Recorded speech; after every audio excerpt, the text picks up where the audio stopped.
And welcome back to Ful-on, your Fulham-centric football podcast.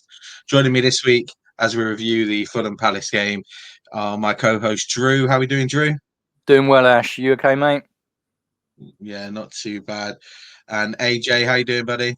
I'm super. Obviously, we're here to review yesterday's good away win at Palace. I said it last week, it's more important to me than beating Brentford Palace because I live in between about 40 Palace fans, so it's good to know. I did have a few sly knocks on the door yesterday morning just to make sure I was up and raring to go, which were returned at 5:30 when I come back home. So it's always good. We'll start as we always do. We'll look at the starting lineup. AJ, I ask you this question every single week. I'll ask you again. Were you surprised by the starting lineup? Anything you would have done differently? Not necessarily. I think it sort of picked itself after the performance on the Monday night. Obviously, there would have been shouts and arguments for Wilson, but realistically, he did what he did off the bench, so can't argue with it.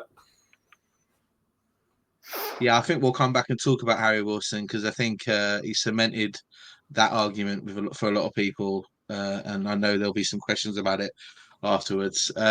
Drew, Palace away, it's always a fun game, always a fun away game to go to if you like going to football games and not being able to see. I know you were at Selhurst yesterday. How was the experience? Mate, you live in Thornton Heath. Do you know what I'm saying? But I don't. Luckily, I live the good side of Croydon. But, yeah. All right, sorry, I apologise. But I mean, it's Thornton Heath, mate. You know, there's rumours that the SAS are going to relocate from the Brecon Beacons when they do a selection to Thornton Heath because it's more dangerous and it's more combat ready. But as for Selhurst Park, I mean, it started when I got there.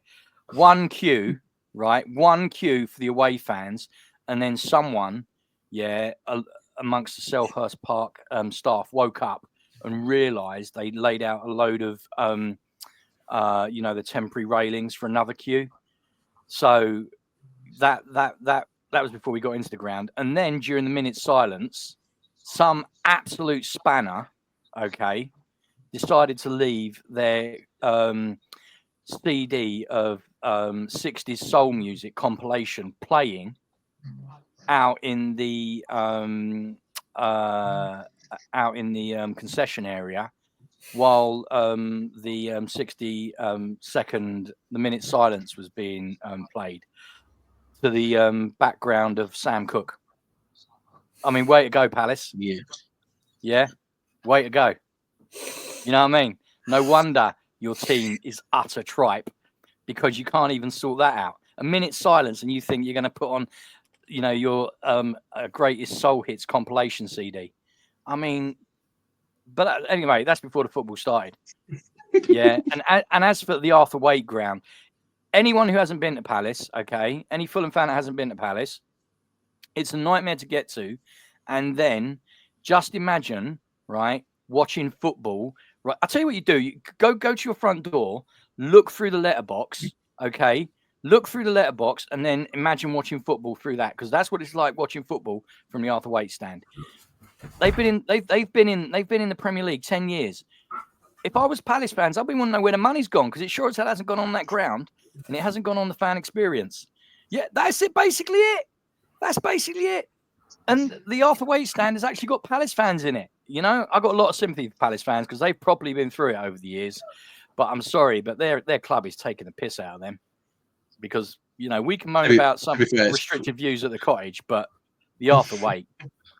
Anyway, it was a great day. I was going to say, I've seen an awful lot of Palace fans that are probably thankful for that view sometimes, and they would have been on Saturday. To be fair, Selhurst Park is the only place where the restricted view seats are actually more expensive.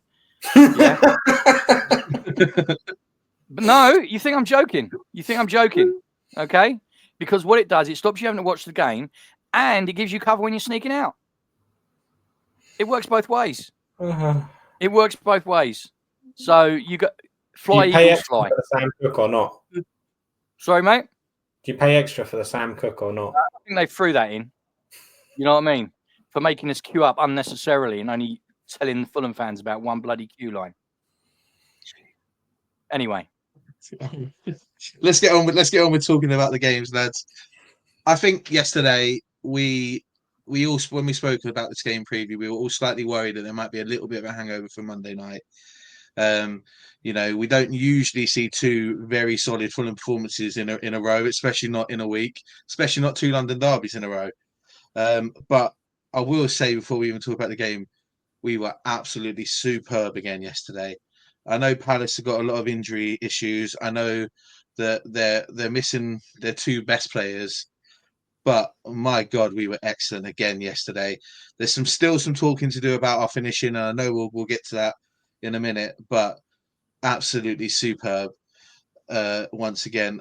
AJ, looking at that first half, obviously we'll just break the first half down because it was a bit not much was really happening in front of goal. It was very middle of the park, but what we did have, we were very much in control with. When we spoke in the preview and we spoke to Dan about it, he did tell us that Fulham were probably better off coming into this game playing like a traditional away side and not really trying to take the game to Palace, which I thought we did, and we did really, really well. How impressed were you with that performance in the first half, especially? Yeah, very much so. And I'd actually like to contradict you a little bit there in that I thought we were actually quite offensive. The combinations between seemingly Nelson, Emil Smith Rowe, and Robinson were superb in that first half with the way they were breaking the lines and getting in behind. We had a couple of great opportunities even before the first goal for ESR, just before the strike of halftime. It was just, really, really positive. A couple of pop shots out of it, which realistically we probably should have done better with. But if Fulham could finish, we'd be top of the league. So it's not really an argument. We still have a ridiculous XG on points or whatever it's called, like predicted points or where we should be in the table based on our performances. So it's just incredible to watch, and long may it continue. Yeah, I'll make the point. I didn't personally think that we were being sort of counter-attacking. I was just saying that's what Dan thought we should have been coming into the game to have some joy. But we were really productive, and we did really, really well. As yet another game where Reece Nelson looked dangerous, but yet his finishing let him down a little bit.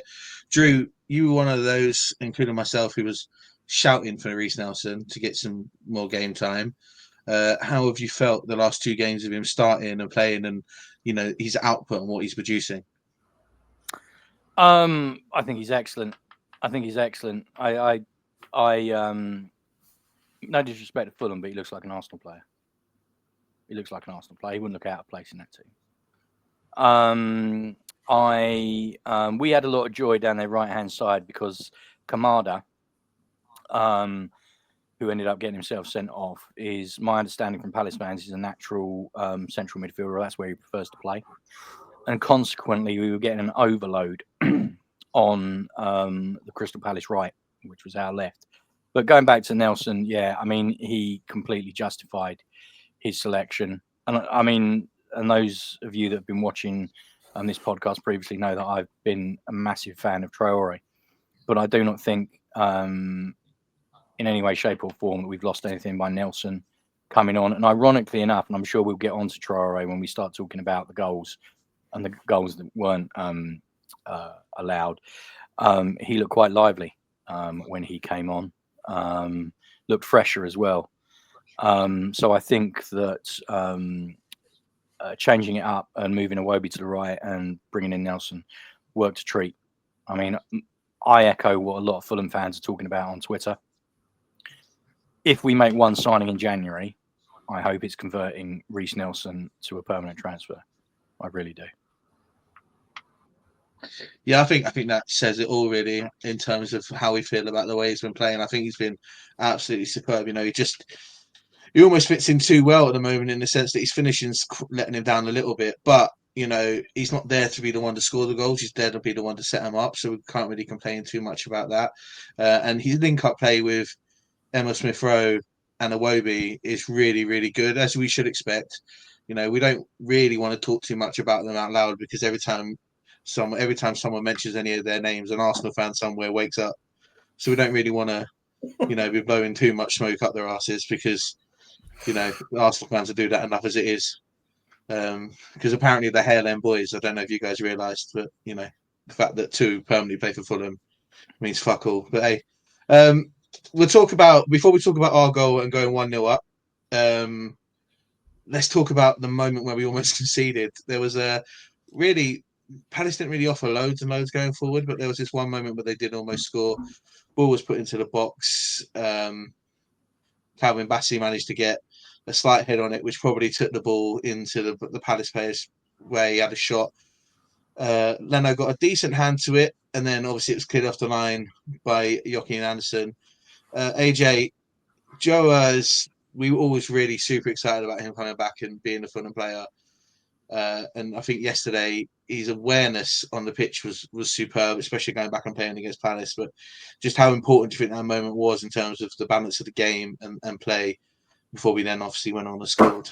Yeah, it's hugely important. Having to chase another game isn't ideal, and Joachim did very, very well to prevent that.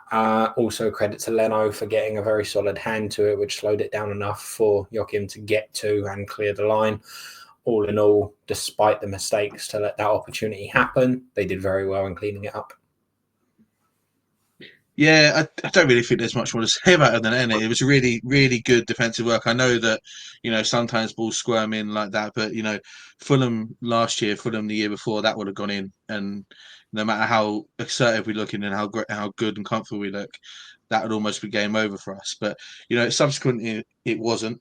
We then took the lead a couple of minutes later from a good bit of pressing in midfield. The ball one back on from the Palace defender, sort of dithering on the ball, nice stepping into, and then a quick break for it to go through, and then the ball put back out wide for Emma Smith Rowe to finish. Drew, what did you think of the finish? I think I thought it was good, but what did you think of the finish from the away end? It was difficult to see. I didn't realise that Lacroix had actually just hit the ball to Raul, who put perfect weight on it for ESR to run through on. It all seemed to be happening in slow motion.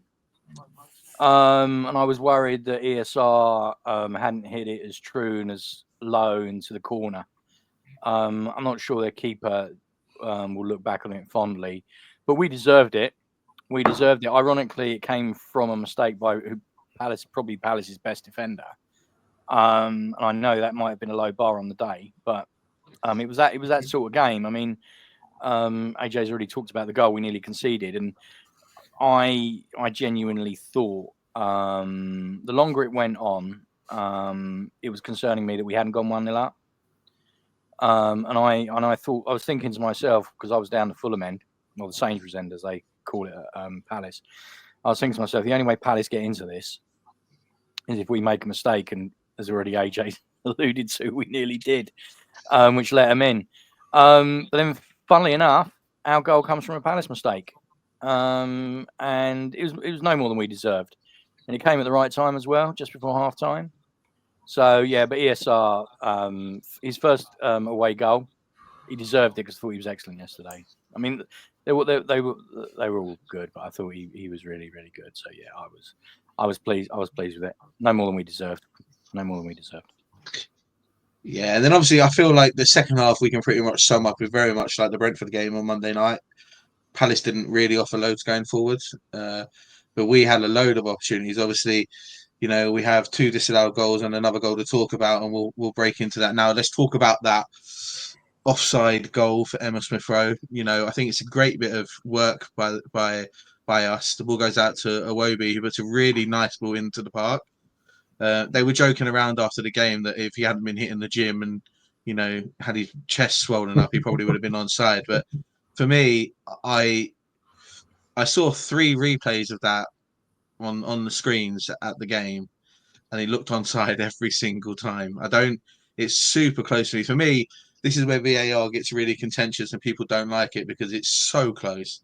It's actually ridiculous. AJ, what were your thoughts about it at the time? Because I know that most Fulham fans didn't know it was given offside until the Palace fans started cheering. But what was your view on it? I'm going to bark the same line of thought that I've barked previously. When making these decisions, look straight down the line as if you were a linesman. It's not difficult to place cameras around those sort of areas and to do it from those perspectives. It is pointless doing it from some half bird's eye view where you can't see straight down the line and you're basing the angles off of perspective, because we got shown during the replays in the highlights that there are two separate angles that it got viewed from. One, he looks onside by a foot. The other, he looks offside by a foot. And both of those are perspective driven issues, because we're not looking down the line to see which player's body is in front of the other ones. And it's just ridiculous. And ultimately, the final decision on VAR was made based off of one particular view, because they went back to it when they instigated the lines, which means out of the two perspectives, they went, okay, we're going to go with this one. Who makes that decision? Who decides what perspective you base the lines on from what side of the pitch? And why is that the correct decision or not the correct decision? It's very, very, very tight. And if it is offside, it's fairly ruled off. But my problem is I don't know, which is what annoys me, because the point of VAR is to know whether or not it was or wasn't off. So, yeah. Run over. It was a very, very close one. It's one of those ones for me that they were taking so long to deal with it. And I know people to say you're Fulham fans, so you're going to have this view, but if it's taking that long to make a decision if someone's onside or offside, it isn't clear cut, so it should just be left alone. But VAR wasn't really brought in for, let's look every inch and millimeter and blade the grass to see if somebody's offside. It's frustrating from a Fulham point of view, naturally, because we've had a goal disallowed from it. But it's also frustrating because for a match-going football fan, you're sitting around for 5 minutes waiting for them to work out if a goal's gone in. It's too long for those decisions to make in. It then was added to the fact that there was some communication issues on the day, and there were people in the Palace end that knew that goal would have been given offside 30 seconds before the referee did. And it's just slows down the game, and it adds a whole nother dimension to the game that no one who goes to football wants, and it's frustrating. Let's look on to the rest of the half, obviously, before we get on to the second goal and the second disallowed goal. It's another one of those stories where we're 1-0 up in a game and we just cannot finish our dinner. It was getting more and more frustrating that we couldn't find that second goal yesterday before we eventually did. You can write down almost every player on the pitch who had a shot opportunity and fluffed these lines. Andres Pereira had a couple of chances yesterday to make it 2-0 and he messed it. One where he hit the keeper in the face and one where he could basically hit the corner flag. But I don't want to turn this into an AP slagging match, because we've done that loads and it's a hot topic at the moment, and it just gets us all boiled up from it.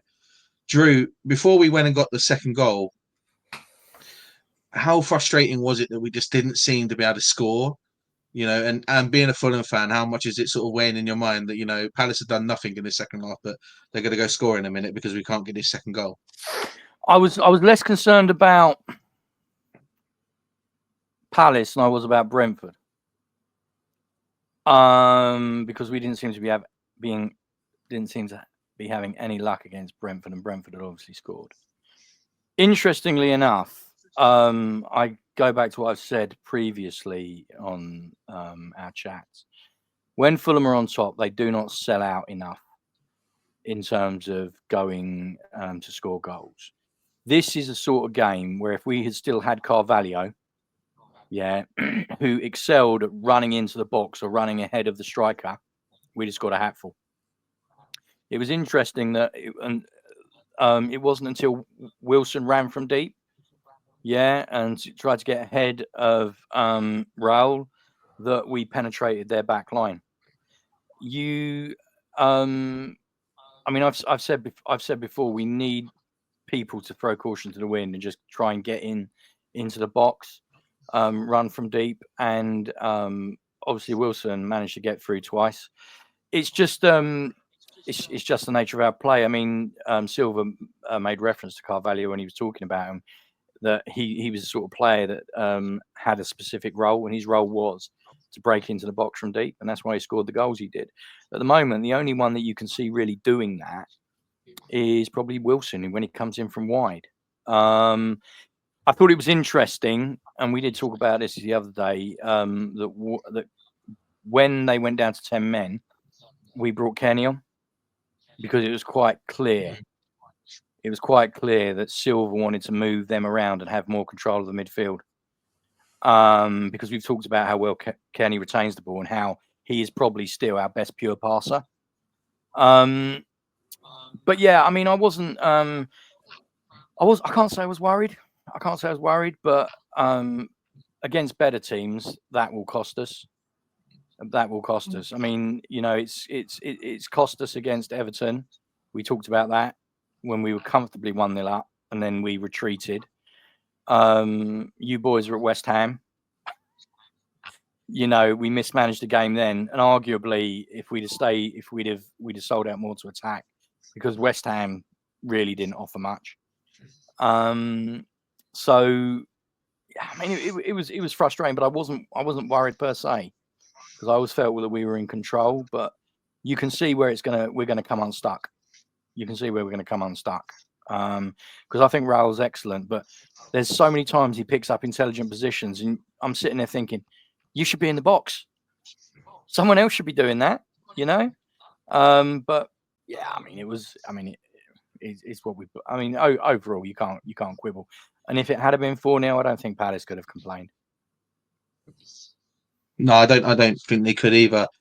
AJ, we spoke quite in length in the preview of this game, especially the Brentford review, about Harry Wilson, and I think we were all in agreement on this show that he hadn't earned the starting place because of scoring on Monday night, both those goals, but he probably had earned himself some more game time than he'd been getting.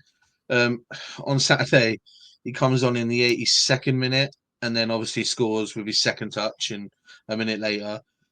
Were you surprised that he had to wait until the 80th minute to come on? Were you expecting him to maybe get a bit more game time as a reward for Monday night? And is that all obsolete because the first thing he does is score, and he's just showing the player he is at the moment? It's a tough question ultimately, because thinking from a Marco perspective, when you're 1-0 up and still dominating a game, you don't want to commit to making too many changes, especially ones where you're going to be losing potentially players from midfield or deeper lying positions. Wilson is excellent at attacking the box, and that's what resulted in our second goal, as we've mentioned. But if you do that too early, and he makes those runs and the ball doesn't get delivered to him, and we lose the ball in those situations, then we've got one less player to defend those situations. So as much as I agree Harry Wilson does need more game time and potentially even a start, depending on the circumstances of who we're playing against and what sort of tactical lineup we'll be going up against, we do have to be conscious of committing more players into the box does leave us susceptible to that empty space inside the midfield. Yeah, I understand. Drew, you would have a better view than I did in the game of Harry Wilson's goal. It's another lovely ball through, and a lovely, well taken goal by him. He really is one of the best natural finishers we have in the club. And he's one of those things that, sometimes that maybe lacks in his game, but he took it really, really well. What was your view of the goal? It was it was good. It was a well worked goal.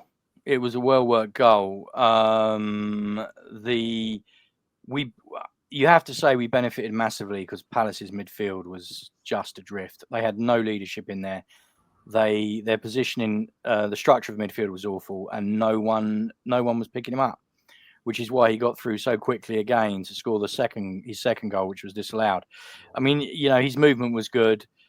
He was picked out, and he took his goal well. But it's from a Palace point of view, they'll be very disappointed because they just don't. They didn't seem to be aware of any sort of danger.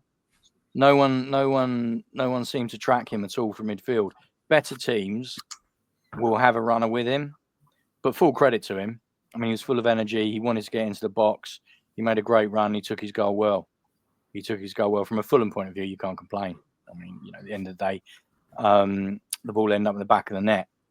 But it was interesting. It was interesting to watch him drift in and then bend his run. He did really well. He did because he was looking for it. He was alert, and he was awake. I stick with you in this one, Drew. Again, I think I'll stick with 100%. I think I'll stick with you with this one as well. With the second goal that was disallowed. Again, lovely bit of work beforehand. We seem to be so comfortable on the ball at the moment, and it's one of those things that when we sit there and we all rave about how good Marco Silva is as a manager and the tuning he's got out of some of these players, it's proven yet again by some of that play. Harry Wilson, then a player who's in so much confidence, the space, they have the confidence to get to where he did to get the ball to score. I know he's rather unlucky that, the control then hits his hand and then he scores from it, and that's why the goal's disallowed. But again, it was a lovely, lovely bit of play, and on a better day, we should have been walking away with a 4-0 win. But, it is what it is. But how well did he take that as well? And how great was that bit of play that to go around that goal? It was a fabulous pass from Traore. Traore spotted him and bent that pass around the Palace defence. I mean, Wilson did well, but if the pass hadn't been as good as it was, he wouldn't have been able to put it in the net. I appreciate it was unlucky. I mean, bless him. It came at him quite quick. He went to control it and it just hit his hand. We hadn't seen that because he had his back to us. We just saw it as being an excellent goal from one side, because it started on what would have been your left-hand side, the Fulham left, Ash. So basically in front of you down the other end of the pitch. And then Traore cut back and he crossed it over. I mean, it was fabulous. I mean, it was fabulous. I mean, the Fulham goals in the second half, because I was level essentially with the penalty box. It was really, really interesting to see how quickly they moved it and the movement up front. It really was. I mean, you've already, Ash, talked about Palace's deficiencies in terms of the number of people they're missing. They had kids playing, and we know the problems that they've got. But even so, I mean, Fulham still had to beat what was in front of them. And yeah, it was good. The thing about Harry, like I said previously, is that he was thinking. He was taking up spaces and he was watching what was going on. So he had sort of like the first yard in his head. Do you know what I mean? And full credit to Traore. It was a cracking pass. It's just unfortunate. They deserve to score at least 2 more goals. I think they really did. And going back to the ESR one, I know AJ's. I don't want to set AJ off again because he's rant about VAR, but AJ's right. I mean, if it's not clear and obvious, then the benefit should go to the attacking team. I mean, arguably, that was probably an even better goal from a team point of view because it went from one end of the field to the other so quickly and Fulham was so incisive. But, full credit to Harry. And, I was really pleased for him because he's had a tough time. But he was great. The icing on the cake. We're going to end this show like we always end this show, especially a match review, where I'm going to get a person that we think should be man of the match, and obviously we'll look at some honourable mentions as well, and then we'll go from there. So AJ, watching the game on Saturday, give us a couple of honourable mentions, and then your man of the match for the game on Saturday. Honourable mentions go to Anderson, obviously. Stellar performance back in the lineup against his old club. Could have very easily come and had a bit of the shakes, but that's not like him anyway. Robinson was exceptional. His work rate was elite. Couldn't fault him really. And then my final honourable mention is Emile Smith-Rowe, actually. Tremendous performance. However, he had been given the most amount of space any club playing us this season has given him so far. They seem like the only club that chose not to man mark him, unlike every other club we faced this season. So thank you very much, Crystal Palace, for that. My man of the match actually goes to Alex Iwobi, because had those other goals counted, 3 out of 4 of them were assisted by Alex Iwobi. And that sort of creativity was something that was spot on from him all evening, and a tremendous hard-working performance on both sides of the wing, left and right. I can't fault him, and he's my man of the match. Okay, and Drew, what about yourself? Mate, give us a couple of honourable mentions and your man of the match. Honourable mentions. Oh, there's quite a few. Reece Nelson. I mean, he really shone. ESR. AJ's already covered him. The more he plays, the more confident he'll get. I mean, his upside is massive. Again, agree with everything AJ says about Robinson. I thought he was fantastic. I have to say that Sander Berge gets better and better and better. Yeah. And I would absolutely love to see him give him more license to roam forward, because he looks real power when he's striding forward with the ball. Really does look impressive. I know they've got him playing in the defensive midfielder role at the moment, but he's just getting better and better. Raul had a good game, even though he was isolated. But I think AJ's right. I think Iwobi. I'm not so sure about your assist comment, AJ, because I thought Raul put through ESR, and then Traore put through. It was Traore that crossed for the second Wilson disallowed goal. But you might be right, actually. Whatever you say about Iwobi is absolutely right.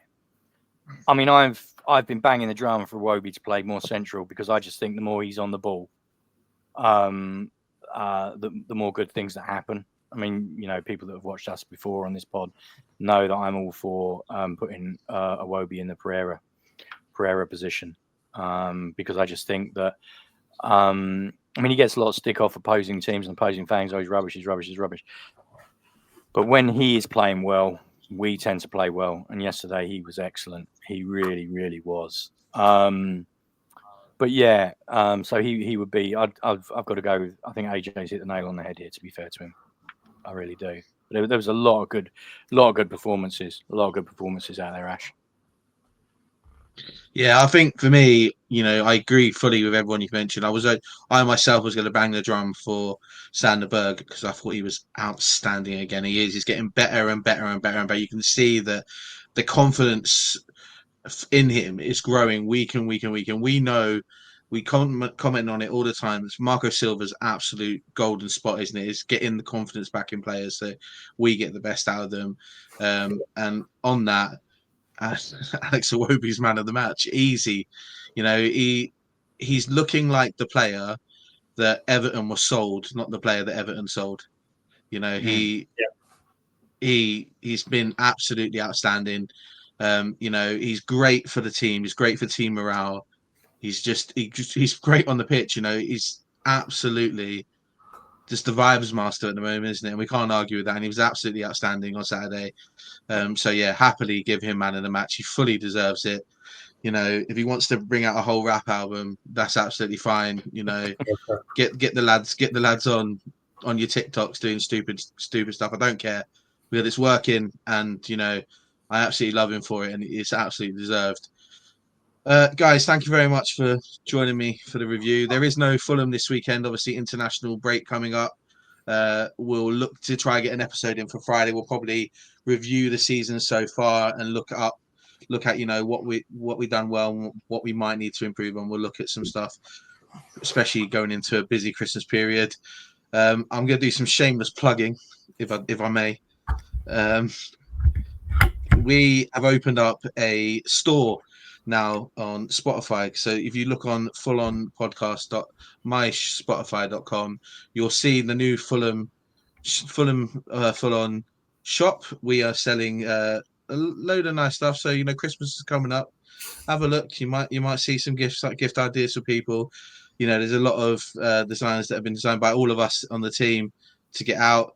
We've also got an exclusive on at the moment. Anyone listens to the show, that for the first 50 people who purchase anything from the store, you use the code Ful-on20, you'll save 20% in celebration of us winning 2 London derbies in a week. And that never happens. So we'll celebrate that. Guys, again, thank you very much for joining me. We'll see you soon. Come on, you Whites. Subscribe.